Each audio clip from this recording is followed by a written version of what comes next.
Since its start in an Illinois garage in 2012, Turning Point USA has changed the face of the conservative movement and the culture of our nation's college campuses. It's the classic American dream story. A then 18-year-old had a vision for the future of our country he takes pride in, inspiring a generation to embrace grassroots activism and a love of country forgotten by those who came before him. Charlie Kirk's passion and impact through Turning Point USA has forever changed the lives of a generation. In this special episode of On The Frontlines, we're joined by my friend, mentor, and boss, Charlie Kirk himself, to celebrate the growth of Turning Point USA over the last 9 years, dive into the evolution of insanity on campus throughout his journey, and recognize our top campus activists and chapters nationwide. It's been one heck of a first season with you here on the show, but we've got one more must-watch episode left. All this and more, I'm Isabel Brown, and this is On The Frontlines. On campus, the left tries to silence us. There's a lot of liberal indoctrination. Universities don't stand for objective truth. Assaulting us, threatening us. We are on the front lines. We are here in Phoenix, Arizona at TPUSA headquarters, joined by the one and only Charlie Kirk. Isabel, it's great to be a guest here. Absolutely, Charlie. Thank you so much for taking time out of your busy schedule. Thank you, of course, and congratulations on the show and the book and everything. Oh, means the world coming from you. I want to start today way back at the beginning for you. It's been a wonderful 9 years of Turning Point USA. 9 years, yeah. But you started all of this, everything that we see today, from a garage in Illinois. So talk to us more about where this idea came from and why you decided to pursue entrepreneurship instead of college. Well, I'd love to take credit for it. That just wouldn't be true. So many people have played a role throughout the years. Our donors, our students, people like you that kind of stepped up so early on in this journey. I think it was like 5 years into this. Yeah, you got involved. Crazy. Oh my gosh. It's amazing to think about. And yeah, I mean, it was an incredible thing. I was 18. I was going to go to West Point. Didn't get in. Just wasn't kind of what God's path was for me. And started Turning Point USA then with Bill Montgomery, may he rest in peace, in June of 2012. And we just kind of got going and started speaking across the country and started to see things moving, and all of a sudden I realized that students and young people in this country are not being communicated to properly with conservative pro-American ideas, and it was just one thing after the other. And as much as I'd like to call myself the founder, I'll just say I was the starter. And then from there, it's just been this amazing movement that has really been created across the country. When you started all of this, did you have any understanding that you would end up here right now 9 years later? Oh, no. I mean, I didn't know how to write a check. I didn't know how to, I mean, you know, we have over 200 employees now, and you grow up in a hurry when you start something. You know, people say, do you have a plan? True entrepreneurs don't have a plan. You have a passion, you have a skill, you have a general direction, and then you adjust along the way. And then all of a sudden, next thing you know, you're 21 years old, and you have 30 employees, and you have to learn payroll, and you have to learn management, hiring and firing people. They don't teach you that in high school. They definitely don't teach you that in college, right? And so then you kind of have to learn what you believe and why you believe it. I remember being in this building right here 3.5 years ago, walked into this space. It would have been January of 2018, right near there, January of 2018. And our whole operating budget at Turning Point USA at that time was a couple $1 million a year. And that was kind of the asking price for this building. And as soon as I walked in, I saw the whole vision. I was like, oh my goodness, we could have directors in each one of these offices. We could have people in this kind of shared working space. And I was like, we have to buy it. So we took out a loan to buy the building and paid off the loan very quickly, praise God. And just kind of how God has moved. Now we have another couple buildings and we have presence on all these campuses. And so just been so humbled and blessed throughout the process. College campuses in particular have really been your bread and butter with Turning Point USA and have evolved so dramatically over the last 9 years. When you first got starting Turning Point USA and going down this journey, college campuses had a little bit of indoctrination, but it was nothing like what we're seeing today. Can you tell us more about your first visit to a college campus to give a speech and what that experience was like? My first campus, I'd have to think about which one that was. But yeah, I mean, when I first, I'll tell you about one I went to in, let me think about this, October of 2012. Wow. So that was 9 years ago. I don't know if this was my first visit, but it was kind of one of my first visits. And it was in Normal, Illinois at Illinois State University. And it was a debate of communism versus socialism versus constitutionalism. And there's no protests. It was just kind of, there were some liberals, but they were somewhat annoying. And campuses have just become so tyrannical. Yeah. And they become these islands of totalitarianism and these places devoid of wisdom and people trying to pursue things that are eternal and beautiful and good and true. And they've also just kind of become so automatically radical without people actually even thinking, do I even believe this, or am I supposed to be so fired up about race and sex and class and gender all the time? And not even thinking of themselves as an individual that has autonomy and agency and the ability to make choices. And so, yeah, I mean, I've seen this, and honestly, one of the turning points of this whole thing, where all of a sudden I realized we were living in a different country, was when you hosted me at Colorado State University. I'll never forget it. So I remember being in Fort Collins, and I come up, and there was like SWAT teams. It was like the National Guard or something. State National Guard of the state of Colorado had to And come. I had never really experienced anything like that before. I'd done a couple campus speeches. I did one at Cleveland State University a couple months before that was a little raucous. But then I'm entering, and they say, sir, the perimeter is secure, and I have to be escorted. There's a bomb squad. It's like, what are you talking about? And so I remember the speech I gave. I remember what I talked about. I still think it was one of the better speeches that I've given on a campus even 3 years ago. It's just because I don't know why. I just felt like it was pretty organized the way we went about it. And I think some of those clips from that event have been viewed 30, 40, 50 million times. Yes. But no, that was a turning point for me, because then I said, we're not living in the country I thought I was living in. And then I woke up a couple days after, and the front page of USA Today was the event. Yep. And there's like white nationalists and like Antifa clash with police. And I said, what is going on? And got a quick education that these campuses have become battlefields. Yeah. Do you have a favorite moment that comes to mind from Wow. a college campus? So many. I mean, going to Berkeley was, obviously an interesting experience where they just shut everything down.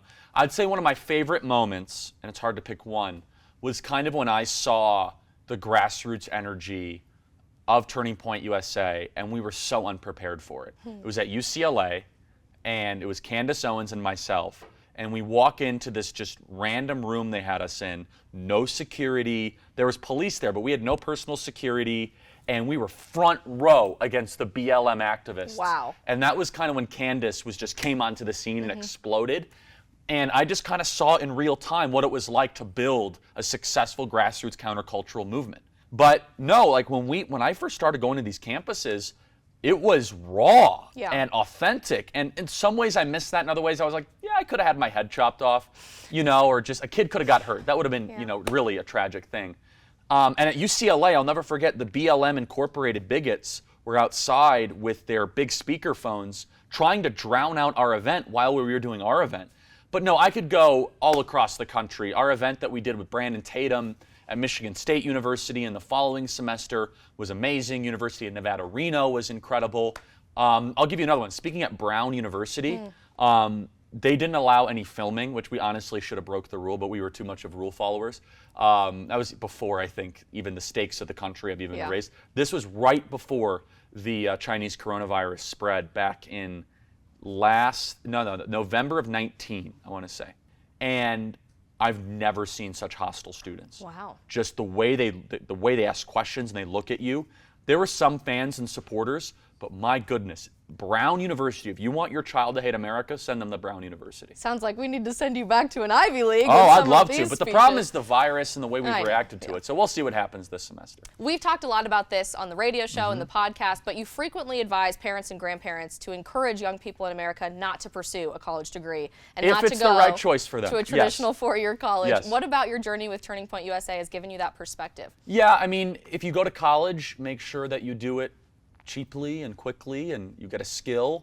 College means partnership in the actual Greek, and it's anything but a partnership anyway. It's an exploitation scam. This is actually my next book I'm writing.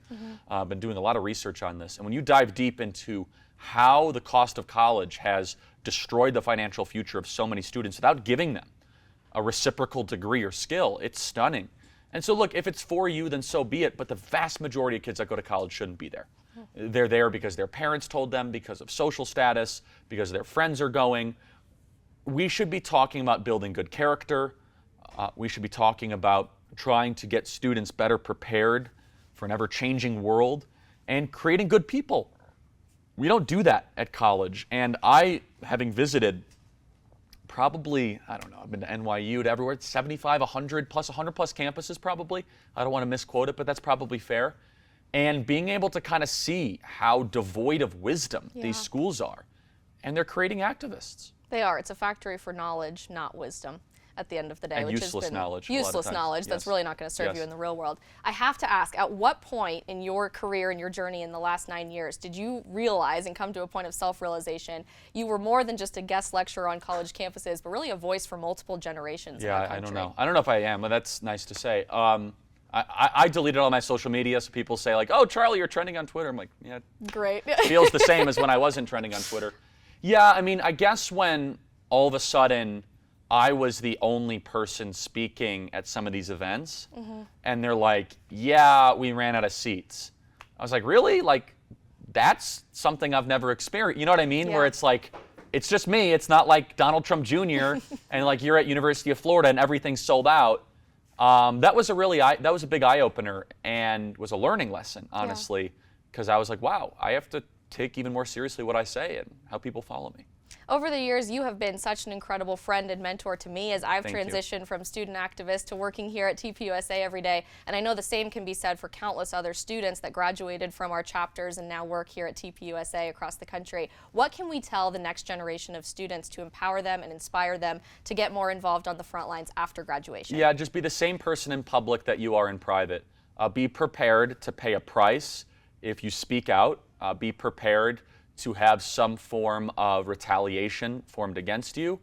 And the country only gets saved when we decide to all of a sudden determine kind of the setting of the debate and find courage. Courage is not easily taught. We have a very, I would say, weak and afraid country right now. But if you were outspoken on college campuses, you should be outspoken in the corporate boardroom, in your church, and your community. I love that. That's very true, and definitely something that we espouse to all of our employees here at TPUSA. Speaking of the organization, it has had such a wild ride over the last 9 years. I have been blown away that we've ended up here, and I've only been involved for half the time that you have, so I'm so excited to see what's next. Can you tell us and let us in what is next for Turning Point USA? TPUSA Live is doing very well, and so people have to keep on looking at that. This is just the very beginning. I want people to think very, very big. You know, it's funny. There's been a lot of people that have made very bad predictions about Turning Point USA. Oh, that'll never work and this is not happening. Don't bet against Turning Point USA. That's a bad bet. We got a great culture here, amazing team, phenomenal energy, phenomenal donors, phenomenal staff, phenomenal leadership. AmFest is going to be something to see. I can tell you right now. That is going to blow minds. Epic. That'll be raising expectations. Turning Point Faith is just getting started. Turning Point Academy is getting rolled out.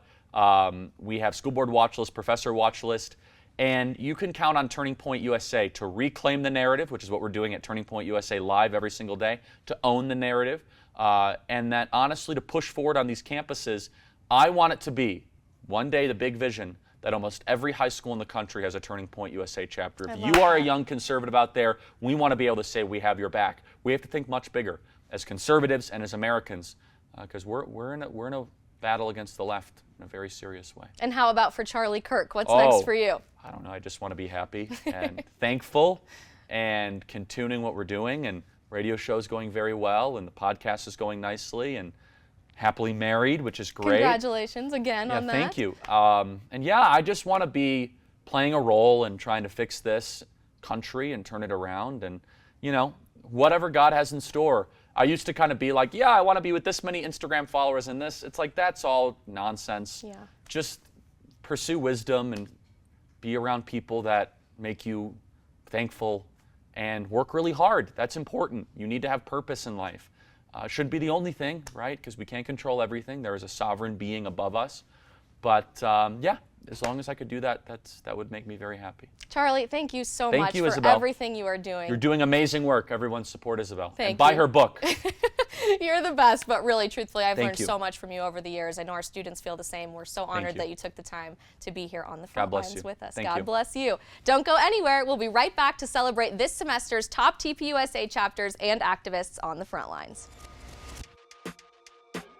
Hey guys, it's Isabel. Happy almost 2022. We have had such an incredible time this semester and this season on the front lines, talking about all the ups and downs of the last school semester and the craziest things happening on college campuses in the name of indoctrination for the next generation of Americans. For our last episode, to cap things off for the entire semester today, we want to honor 3 Turning Point USA chapters who have been through the craziest situations you can imagine on their college campuses, but still stand fighting today for conservative values, limited government, and the free world as we know it moving forward. First up, Turning Point USA at Penn State University held a rally this semester that attracted hundreds of people on campus against mandates and lockdowns. There was so much excitement and buzz on campus because of this rally, made a lot of local news headlines, and drew a lot of attention to the individual freedom that we all know and love and can celebrate here in our country.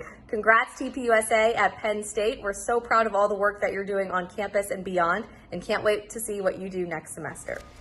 Nearby in Boston, the administration at Emerson College actually suspended the Turning Point USA chapter after they dared to share stickers and flyers that we love at TPUSA HQ, showing an Among Us character from the popular game and the phrase "China kinda sus." Hilarious, factual, accurate. We love to see it, but Emerson College apparently does not.